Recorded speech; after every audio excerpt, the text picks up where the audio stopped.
All right. So, my question first off is I've been doing the YouTube stuff recently and everything like that. And I think it's just, I'm having, like, every time I put something out, I like it while I'm doing it. And then right as I put it out, I like hate it.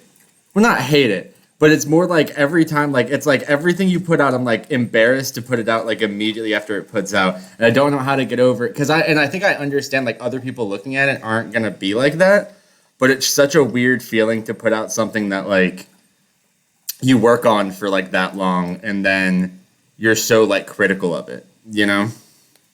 So I guess like my thing is like how to get over um that like initial like when you put like I guess it's like what Aaron calls it like a vulnerability hangover, you know? Yeah. Oh, that's a good term. I like that. Yeah, I really like that. Honestly, I totally know what you're saying. I've been there, especially like my first few websites that I put out. Same thing. Like I'd be scared to share them. Be like, oh, what are people gonna think?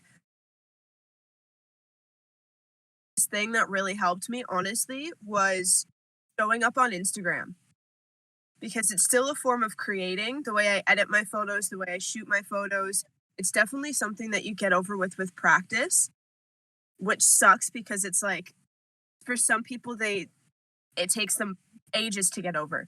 Like I know my little sister, for example, she'll post Instagram photos, still pull them down like all the time. So she's got thousands of followers in like 8 photos because she's critical of things like her body or the lighting or editing. She sent me a message once and she's like, I go on your Instagram and then I hate. And I was like, what? So I mean, for me, I've in the Instagram aspect of it, their Instagram account, I would go on their accounts and it makes them hate my account. They travel more, mountains more, they adventure more, their editing's better. If there's anything in your realm, if there's any content you're consuming that you compare your content to, unfollow them. Either unfollow them or on Instagram, you can mute them so their stuff doesn't come up on your feed. And then when you're in a good mindset, you can go on their feed and kind of absorb their content and stuff. But that's one thing that's really helped me. So in your aspect, like if you're making YouTube videos and putting those out there, if there's an account that you're comparing your videos and your editing style to, don't watch them for like the next month. If you need to, sit down one day with Aaron and a beer and the puppy, if you want to go to them for ideas, different angles, different ways that they're shooting, but schedule that day in and say, this is my research day. I'm going to go watch this YouTube channel and sit with my fiance and my dog and have a beer and literally bring a notepad, like take notes. I loved this angle. I love this, what this did. I like what this did, this. I didn't like this, and this. And then don't go on that channel again. And so you can absorb it and get the research from it. But I find if you compare yourself, that's what makes it like 10 times worse. And the aspect of like, first of all, you're new to this. That's so badass. Like Premiere's fucking hard. I've used it once and I was like, it was the worst week of my life. I discovered that I cannot edit videos because I was like, what? Like, no. And then I made this video and the same thing. I was like, this is shit. This is fucking horrible. I hate it. And then I sent it to the girl that it was meant to go to. And she was like, this is amazing. I love it so much. And I was like, cool. I'm glad one of us likes it because that was stressful. So yeah, that's my number one bit. Don't compare yourself. Honestly, just practice. Even with Premiere, just make little like dogs. Like make videos that you're not going to post. So then you can go back literally a week from now. I do this when I'm editing. When I first started editing in Lightroom, I would edit a photo and then leave it. And then like a week or 2 weeks or even a month later, go back and re-edit it and then compare the two. You're like, oh, okay, so I did this better in this one, but I did this better in this one. Like, it's all a practice thing, especially with Adobe products. They're fucking difficult to learn. Yeah, for sure. I mean, like, definitely this video is, like, better than the one that I put out last, I guess, week. But it's, like, it's so funny how, like, it's, like, worlds better. and I was like so proud of it up until you hit that like publish, and then you're like, oh, and then you start like I've worked on like three other videos today too of just like I wish, and the thing that sucks about doing YouTube and stuff like this like long form videos, I wish I could just use normal music. Having to use like royalty free music and everything like that, like I every song I'm like, nope, because you have like a thing in your head that's like this is how it's gonna piece together and work, and then you have to find some like random no lyric video to like or video not video like song to like fit into it.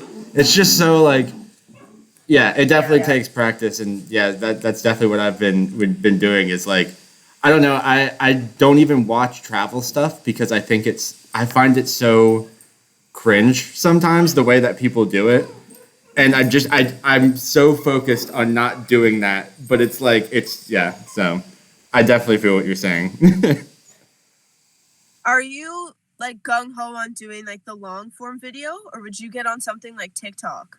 Because that's like a bit of practice in the editing and the angles and stuff like that, but without the intensity of Premiere, which I know you want to learn because they're two very different things. But that could also help. Just if you get a TikTok account and start putting these little videos out, it's gonna get your confidence in like what you're shooting and how you're editing, and just I know what you're like on Instagram. You and your 6 photos or whatever it is. So I know I'm like that on every social media too. It's like I don't post. Me being in front of the camera is like so not me. Like I love posting stuff and being creative, but I'm so shy in front of the camera that I'm like, and it's so like yeah. So that's definitely what this has forced me to be like. I have this weird thing, and I don't know if you had it when you first start going and like making a I guess like a social media presence is like for some reason I'm thinking about all the people in my past looking at it and the people that I don't want from my past seeing it, and you're like this it's so weird, and you're like oh I hope they don't, but it's so like ridiculous to think because like that person's probably not even going to see it. If they do, like I don't care, I'm not even around that person anymore. But it's like I guess like high school traumas kind of thing, you know. It's like the this some person from high school is going to see it, and that's so weird. yeah, yeah, it's so true. That was me, like especially because I'm the only one. Like my high school was pretty small, and of my high school graduating class, like there's definitely been people that have traveled. There was 3 other girls that came and lived in Australia, but I'm the only one. First of all, it was very well known when I was in high school, coming from a small high school, that I ended up in foster care and living with another family in high school. And then I started doing all stuff every single day. I was like smoking bongs in the parking lot and going in. So, like in my graduating, everyone's background and stuff a bit. So then I started traveling around, and I built Instagram, and it was really hard, especially once I started business. Then I was like, I've changed from this like, oh, it's just Chelsea, she just travels everywhere kind of Instagram to like, wait, she owns a business now. She's starting a business. And I things setting in that people are going to be like, who the fuck does she think she is? She's this online business. What is she, a website of like, we know you dropped out of university, like you live out of a backpack. What the fuck are you doing? And it was a real thing for me. And then funnily enough, there was a girl that I went to high school with who sent me a message this at least over a year ago now. She sent me a message. She had been in school in the UK studying to be a lawyer in her like master's or law school, whatever I think that's master's. She was back in Niagara and had met up with a bunch of girls from high school, like from her friend group, which we called them the hens. They were not my friend group. We didn't like them. And she sent me a message and she was like, I caught up for dinner with so and so and blah, blah, blah. She names all these girls and she's like, you got brought up at dinner, like we just had a chat, like we're so proud of you. You're living that life. You used to tell people in high school all the time you were going to travel and go live in Australia, and you're fucking doing it, and you own a business now. Like this is so awesome. I love watching all the travels. Like I read it and I was like, that's the opposite of what I'm thinking. In my head, I'm like, these chicks are making fun of me. I'm almost 30 and I'm upset by it still.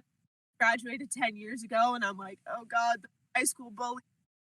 And yeah, it was They were like, fuck yeah. Well, it was like this one girl. Apparently everyone was positive at the dinner they had.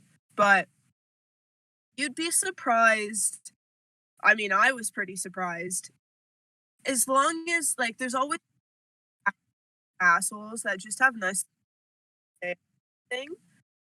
But even when I see people from high school, anything, or like mostly when they travel, if I see someone from high school and they're in a different country, like traveling, like I'll send them a message, be like, fuck yeah, you keep traveling.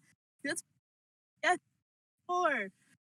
So you'd be surprised, like the silent supporters is what I like to call them. Yeah, I think Oh, I'm and I also ready to mean, just get back out of my hometown too. From since Aaron and I are here, I'm like seeing these people at the grocery store, and it's like, yeah, no offense, yeah, no, it's just like, man, it's just I was such a different person in high school, even though I was more of like the same person. It's just like I don't know, having to explain, and it's like a complicated life, and having to explain to them that it's like, because it also kind of seems like you're being almost like facetious, like, oh, I'm doing this, and it's like I'm not even yeah, trying to do that. So it's just, yeah, it's a weird thing of managing that and also like trying to be like I'm actually doing something. I am doing something. Like it's just yeah, yeah. yeah. The last time I was back in my hometown, this was well over 2 years ago now, 2.5 years ago, and I was a couple people from high school I saw in Walmart, and I fucking hid from them. Like I ran. Like I don't want to. There was a few that I like stopped and had a chat. Like one of my old high school friends, I ran into a few of them, and now you feel like, oh yeah, I've been in Australia and I'm home and I do the blah blah blah. And like you're catching them up, but one of these things that when you run into someone from high school, it's just this unsaid almost competition where you're like, I'm such a fuckwit in high school, but I'm not like that anymore. I've done this and this, this. I've accomplished so many things. Like it's this unspoken competition between people where it's like, I did something, like I'm not, like you want to seem like you've progressed in life. No one says it. No one's like, oh, I'm doing better than you are, mate.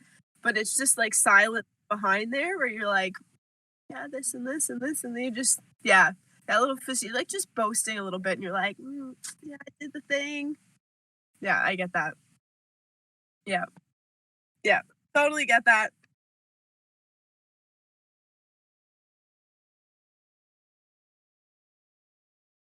Yeah, yeah, definitely. Well, did you, in saying that, did you watch? First of all, I think this book would be amazing for you. The War, the War of.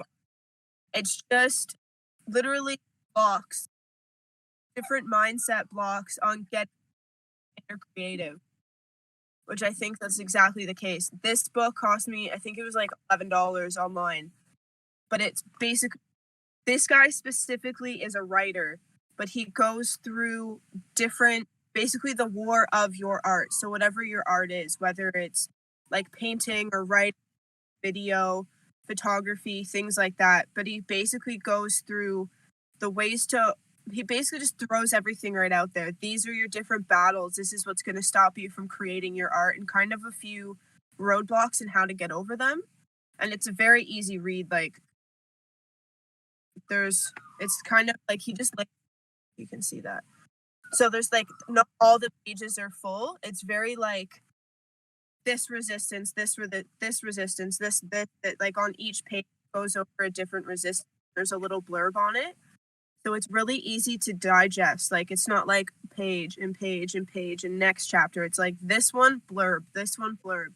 And it like, I think he's done that on purpose so that your mind is just like digesting all of this point form explanation, which is a really way for our brains to digest things and to be able to get through a book.